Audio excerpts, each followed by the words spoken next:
and he gets the word from Victoria Nuland, okay? And she's micromanaging this whole fucking thing, okay? And the destiny of tens of millions of people depend on her. And whether the United States goes to nuclear war depends on her. And this woman, because of these ancient ancestral hatreds that she carries in her heart, that burned in her soul as a girl of 8, 9, 10 years old. Yeah, this is where we're at. It's fucking frightening, if you ask me. But yeah. Anyway, I've talked long enough, and I don't really have anything else to say. I don't know how this is going to end. I hope it ends peacefully. I hope that Victoria Nuland's desire for a horrifying attack that will kill tens or hundreds or thousands of civilians, that will justify a NATO invasion, I hope that does not come to pass. But I am extremely pessimistic, because one of the things about Victoria Nuland that you realize is that she is extremely effective.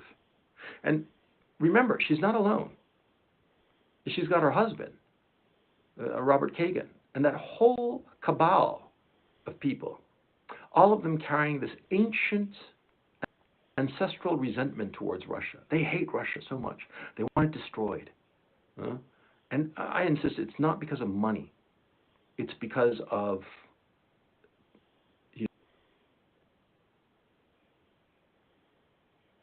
this psychodrama that is over a century old at this point. You have to understand that. You have to understand how the persecution of Jews in Russia 115 years ago, 120 years ago, is the cause of this war. You have to understand that, okay? And they will not rest. They will not rest until Russia is destroyed. The only thing that will keep them at bay is a collapsing America, where they have to figure out what the hell is going on, okay? And the collapsing America is happening awfully quickly, okay? So it might actually be, a race to see which happens first. But, it's an ugly, ugly situation. And what's most important of all is that these people feel that they are so close to destroying Russia. So close. And that's why they it's not only that the masks are off, any kind of limitation is off. Everything is on the table. And the Biden slips that have been happening, where Biden has said to the 82nd Airborne that you're going to see when you get to Ukraine, like they're going to invade Ukraine. And, Putin, we got to get rid of him. He's a bad man, regime change. It's on the table, man. This is total war.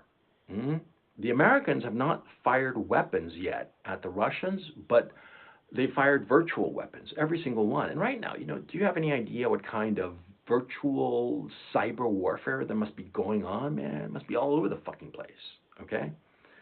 I'm telling you, this war is going on. Victoria Nuland is the commanding general of Team Blue, and she's relentless, okay? But the thing is, see, Putin, he's a crafty motherfucker. That's a fact, okay? I mean, the fucker is not survived 23 years as president of Ukraine, as the undisputed leader of Ukraine, the undisputed leader of Russia for 23 years, unless he's crafty as a fox, okay? So we're going to see how these two competitors match up, okay? But it's going to be close. It's going to be goddamn close. So anyway, thanks for listening. I hope you enjoyed it, and I'll catch you next time.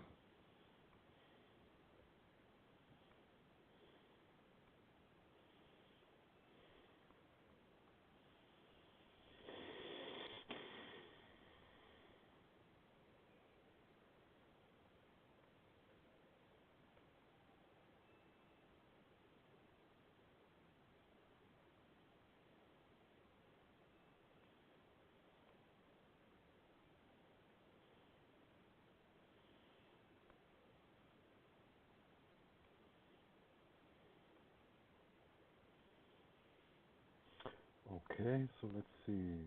I find this quite interesting.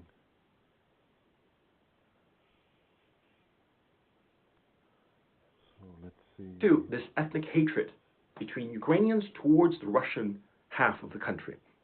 And that's the other problem, of course, it's exactly half, okay? Half the country is Russian.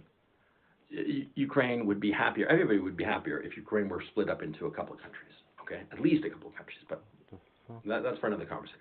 Let's focus back now on Victoria Nuland. Now, Huh? Victoria Nuland, when you listen to her, she's this tidy little woman.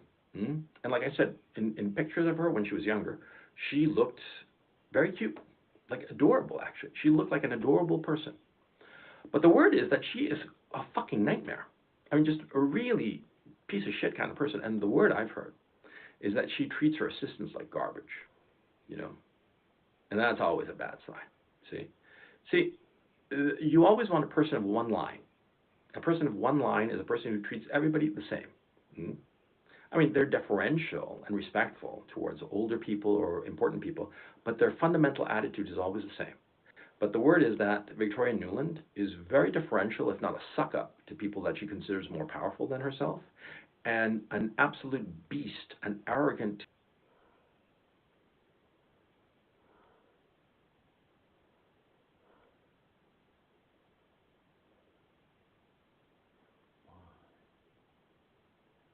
Why?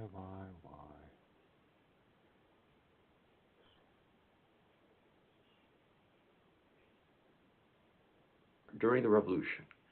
And had they been from either side, had they been right sector, had they been government snipers, police What the snipers, fuck? whomever, that information would have filtered out because people can't keep a secret. The only people who can keep secrets are mercenaries.